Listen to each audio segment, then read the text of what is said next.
UTI അഥവാ urinary tract infection. സാധാരണ നമ്മുടെ നാടൻ ഭാഷയിൽ നമ്മൾ പറയുന്നത് മൂത്രച്ചൊടിച്ചിൽ അല്ലെങ്കിൽ മൂത്രത്തിൽ പഴുപ്പ്, ഈ രീതിയിലാണ് നമ്മൾ സാധാരണ കേൾക്കുന്നത്.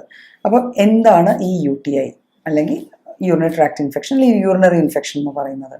അതായത് നമ്മൾ സാധാരണ ഈ ഇൻഫെക്ഷൻ ഉണ്ട് എന്ന് പറയുന്ന ആൾക്കാർ അവരുടെ യൂറിൻ റിപ്പോർട്ടിൽ കുറച്ച് പസ്സൽസ് കാണും, കുറച്ച് RBCs, ചിലപ്പോൾ RBCs കാണും, ചിലപ്പോൾ എപ്പിത്തീലിയൽ സെൽസ് അല്ലെങ്കിൽ കാസ്റ്റ്, ഇങ്ങനെ ഒരു റിപ്പോർട്ടും കൊണ്ടായിട്ടായിരിക്കും വരിക, ഡോക്ടറെ എനിക്ക് UTI ആണ്. അല്ലെങ്കിൽ ചിലർ കുറേ ലക്ഷണങ്ങളുമായിട്ടായിരിക്കും വരിക. അപ്പോൾ നമ്മളുടെ ഈ റീനൽ സിസ്റ്റം എന്ന് പറഞ്ഞാൽ നമുക്ക് 2 വൃക്കകളുണ്ട്, 2 സൈഡിൽ 2 വൃക്കകൾ വെച്ചിട്ടുണ്ട്.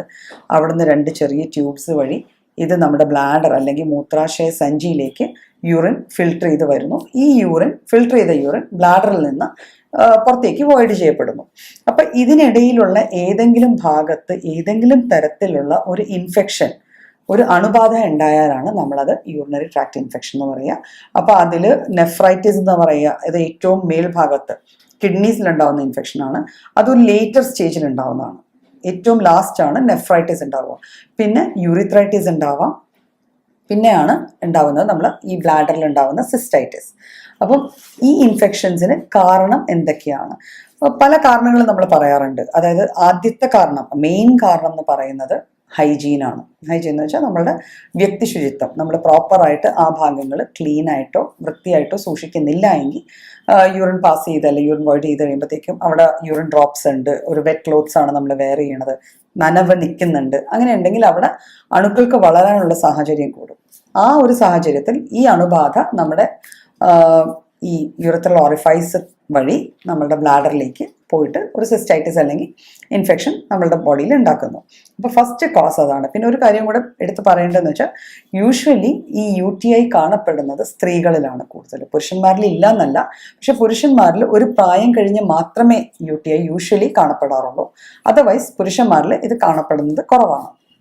പിന്നെ സെക്കൻഡ് റീസൺ എന്ന് പറയുന്നത്, നമ്മളെല്ലാവരും കേൾക്കാറുണ്ട്, ഒരു യാത്ര കഴിഞ്ഞ് ഇപ്പം വന്ന് കഴിഞ്ഞ് മൂത്രച്ചൊടിച്ചിലുണ്ടായി. അപ്പോൾ പലപ്പോഴും നമ്മുടെ അടുത്ത് വരുന്ന കേസസിൽ പറയുന്നത്, ഡോക്ടറെ ഇന്നലെ ഒരു ലോങ് ട്രിപ്പ് പോയിരുന്നു, അപ്പോൾ ഇടയ്ക്കെങ്ങും യൂറിൻ പാസ് ചെയ്യാൻ ഇറങ്ങാൻ പറ്റിയില്ല, അതുകൊണ്ട് യൂറിൻ ഹോൾഡ് ചെയ്ത് വെച്ചത് കൊണ്ട്, അല്ലെങ്കിൽ യൂറിൻ കുറേ നേരം ഹോൾഡ് ചെയ്തിട്ട് പിന്നെ പാസ് ചെയ്തത് കൊണ്ട്, ഇങ്ങനെ പല കാരണങ്ങൾ കൊണ്ടും UTI വന്നു ചേരാം. അതായത് ഒരു യൂറിൻ പുറത്തേക്ക് കളയേണ്ട സംഭവമാണ്, അത് ഒരു പരിധിക്ക് അപ്പുറം ബ്ലാഡറിൽ തന്നെ റീറ്റെയിൻ ചെയ്യുമ്പോൾ അവിടെ തന്നെ സ്റ്റാഗ്നൻ്റ് ആയിട്ടിരിക്കുകയല്ലേ, കെട്ടിക്കിടക്കുന്ന വെള്ളത്തിൽ ദുർഗന്ധം വരും, അല്ലെങ്കിൽ അണുക്കൾക്ക് ഗ്രോ ചെയ്യാനുള്ള ചാൻസ് കൂടുതലാണ്. അപ്പോൾ ആ രീതിയിലാണ് സംഭവിക്കുക. അങ്ങനെ സംഭവിച്ചു കഴിയുമ്പോൾ UTIക്കുള്ള ചാൻസസ് ഉണ്ട്. പിന്നെ ഡയബറ്റീസ് ഉള്ള ആൾക്കാർ, നമുക്കറിയാം പ്രമേഹം അല്ലെങ്കിൽ ഡയബറ്റീസ് ഉള്ള ആൾക്കാർ എല്ലാത്തരം ഇൻഫെക്ഷൻസിനും അവർക്ക് സാധ്യതകൾ കൂടുതലാണ്. അപ്പോൾ UTI വരുന്ന ഒരു വ്യക്തിക്ക് ഡയബറ്റീസ് ഉണ്ടോ എന്നുള്ളത് ഒരു മാർക്ക്ഡ് ഫീച്ചറാണ്. ഡയബറ്റീസ് ഉള്ള ആൾക്ക് അടുപ്പിച്ചടുപ്പിച്ച് UTI വരാനുള്ള ചാൻസസ് കൂടുതലാണ്.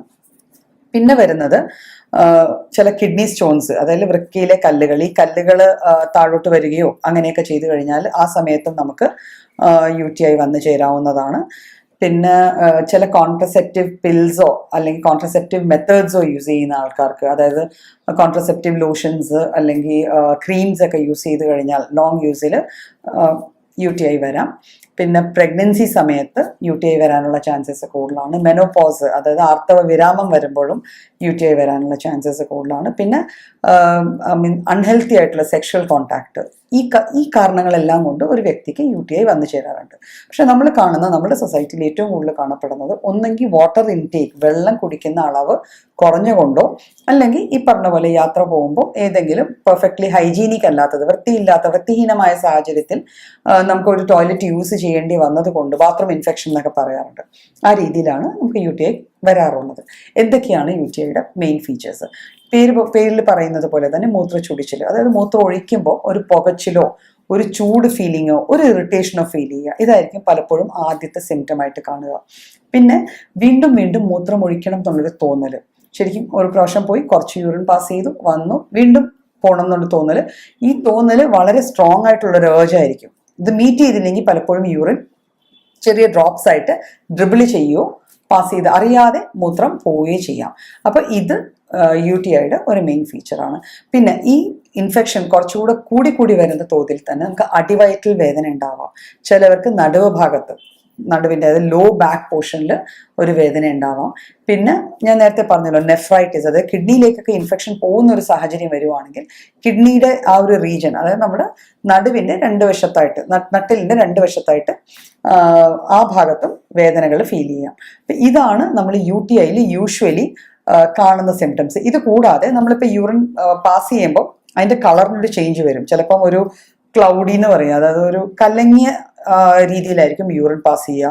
ചിലപ്പോൾ അതിൻ്റെ കളർ വല്ലാണ്ട് കൂടുതലായിരിക്കും, നല്ല മഞ്ഞ നിറം. ചിലപ്പം അതിൽ ബ്ലഡോ കാസ്റ്റോ ഒക്കെ വന്നു കഴിഞ്ഞാൽ ഒരു രക്തമയമുള്ള ഒരു യൂറിൻ, ഒരു ശരിക്കും കോഫിയുടെ കളർ വരെ യൂറിന് ചിലപ്പം UTI കൂടി കഴിഞ്ഞാൽ ഉണ്ടായെന്ന് വരാം. അപ്പം ഈ ഒരു സ്റ്റേജ് വരെയൊക്കെ സാധാരണഗതിയിൽ വരാറില്ല. പക്ഷെ ചില കേസസിൽ വരാറുണ്ട്. ലൈക്ക് ഒരു ബെഡ് റിഡൻ ആയിട്ടുള്ള ആള്, ഒരു പ്രായമുള്ള അമ്മയോ അച്ഛനോ ആരെങ്കിലും കിടപ്പിലായിട്ടുണ്ടെങ്കിൽ അവർക്ക് ഇൻഫെക്ഷൻ വന്നു കഴിഞ്ഞാൽ പലപ്പോഴും ഈ ഒരു സ്റ്റേജ് വരെ വരാം. അവർക്ക് ഇൻഫെക്ഷൻ യൂഷ്വലി വരുന്നത് നമ്മൾ ഈ യൂറോ ബാഗ് അവർക്ക് ഫിക്സ് ചെയ്ത് വെച്ചിരിക്കുന്നതുകൊണ്ട് അതുവഴി വന്ന ഇൻഫെക്ഷൻ ത്രൂ ആണ് ഇങ്ങനെ വരിക. അപ്പോൾ അവിടെ ആയിരിക്കും നമ്മൾ പലപ്പോഴും ഈ റെഡ് കളറൊക്കെ യൂറിനിൽ കാണാൻ സാധിക്കുക. അപ്പോൾ ഇത് ഡയഗ്നോസ് ചെയ്യുന്നത് യൂഷ്വലി നമ്മൾ ആ സിംറ്റമറ്റോളജി വെച്ചു പനി കാണാം. ഒരു ഇൻഫെക്ഷൻ വരുമ്പോൾ ഏത് വ്യക്തിക്ക് ഉണ്ടാവുന്ന ഒരു ആദ്യത്തെ ഒരു ഹെൽത്തി സൈൻ എന്ന് വെച്ചാൽ പനി വരിക എന്നുള്ള, പനിയോ കിടുകിടുപ്പോ ഉണ്ടാവാം. അതുകൂടാതെ ആയിരിക്കും നേരത്തെ പറഞ്ഞ സിംറ്റംസ്. അപ്പം അങ്ങനെ ഉണ്ടെങ്കിൽ നമുക്ക് നമ്മുടെ യൂറിൻ ഒരു ലാബിൽ ടെസ്റ്റ് ചെയ്ത് കഴിഞ്ഞാൽ UTI ഉണ്ടോ, അത് ഏത് ലെവൽ വരെയാണ്, എത്രമാത്രം ഓർഗാനിസംസ് ഉണ്ട്, അല്ലെങ്കിൽ എത്രമാത്രം ലോഡ് ഓഫ് ഓർഗാനിസംസ് ഉണ്ട്, അതനുസരിച്ച് ഒരു ഡോക്ടറെ കണ്ട് ചികിത്സിച്ച് മാറ്റാവുന്ന ഒരു കണ്ടീഷനാണ് UTI. പിന്നെ ഒരു ഡോക്ടറിന്റെ സഹായം തേടാതെ തന്നെ പലപ്പോഴും ഒരു ചെറിയ സ്റ്റേജിൽ, ഫസ്റ്റ് സ്റ്റേജിലൊക്കെ നമുക്ക് UTIയുടെ ഫീച്ചേഴ്സ് കാണുന്നുണ്ട്, UTI ആണ് എന്ന് തോന്നുന്നുണ്ട്. നമുക്കൊരു ഡോക്ടറിൻ്റെ അടുത്ത് എത്താൻ താമസമുണ്ടെങ്കിൽ നമുക്ക് പ്രൈമറി ആയിട്ട് ചെയ്യാവുന്ന കുറച്ച് കാര്യങ്ങളുണ്ട്. അതായത് നമ്മൾ വാട്ടർ ഇൻടേക്ക് വല്ലാണ്ട് കൂട്ടുക. നല്ലപോലെ വെള്ളം കുടിക്കുന്ന മാത്രയിൽ തന്നെ യൂറിൻ പാസ് ചെയ്യുമ്പോൾ നമ്മളുടെ ഈ ബോഡിയിൽ ഉണ്ടായിരിക്കുന്ന ആ ഇൻഫെക്റ്റീവ് ഏജന്റോ അല്ലെങ്കിൽ ഇൻഫെക്ഷൻ്റെ ബാക്കി പത്രങ്ങൾ എന്തോ ആയാലും അത് യൂറിൻ ത്രൂ ഫ്ലഷ് ഔട്ട് ചെയ്തു പോകും. അപ്പോൾ അങ്ങനെ ഈ ഇൻഫെക്ഷൻ കുറയ്ക്കാൻ പറ്റും. അപ്പോൾ യൂഷ്വലി നമ്മൾ ബാർലിയിട്ട് തിളപ്പിച്ച വെള്ളം അല്ലെങ്കിൽ ഞെരിഞ്ഞിലിട്ട് തിളപ്പിച്ച, അതായത് ഡയൂറിറ്റിക് പ്രോപ്പർട്ടി ഉള്ളത്, യൂറിൻ കൂടുതൽ പ്രൊഡ്യൂസ് ചെയ്യാൻ കഴിവുള്ള പ്രോപ്പർട്ടി ഉള്ള ടൈപ്പ് ഓഫ് സാധനങ്ങൾ ഇട്ട് തിളപ്പിച്ച വെള്ളം കുടിച്ച് നന്നായി വെള്ളം കുടിക്കുക. പിന്നെ സ്ട്രോങ് ആയിട്ടുള്ള സാധനങ്ങൾ ലൈക്ക് ബ്ലാക്ക് കോഫി അല്ലെങ്കിൽ അങ്ങനത്തെ ഡ്രിങ്ക്സ് ഉണ്ടല്ലോ, ആൽക്കഹോൾ, പിന്നെ ഭയങ്കര പുളിപ്പുള്ള പാനീയങ്ങൾ, ഇതൊക്കെ കുടിച്ചു കഴിഞ്ഞാൽ നമ്മുടെ ബ്ലാഡറിന് കുറച്ചുകൂടി ഇറിറ്റേഷൻ കൂടുകയും പെയിനൊക്കെ കൂടുകയും ചെയ്യും. അപ്പോൾ അതെല്ലാം നമുക്ക് അവോയ്ഡ് ചെയ്യാം. പിന്നെ ചെറിയ ചൂട് വേണമെങ്കിൽ അടിവയർ ഭാഗത്ത് വെച്ച് കൊടുക്കാം, വേദന തൽക്കാലത്തേക്കൊന്ന് ശമിക്കാൻ. ഇതെല്ലാം ചെയ്തിട്ടും നന്നായി വെള്ളം കുടിച്ചിട്ടും ഇതെല്ലാം ചെയ്തിട്ടും നമ്മളുടെ ഏതെങ്കിലും കാൽപ്പത്ത് പുറത്തോ അല്ലെങ്കിൽ മുഖത്തോ എവിടെയെങ്കിലും നീരോ അസ്വസ്ഥതകളോ കാണുകയോ ബാക്കിയുള്ള അസ്വസ്ഥതകൾ മാറാതിരിക്കുകയോ ചെയ്താൽ നമ്മൾ എത്രയും പെട്ടെന്ന് വൈദ്യസഹായം തേടേണ്ടതാണ്.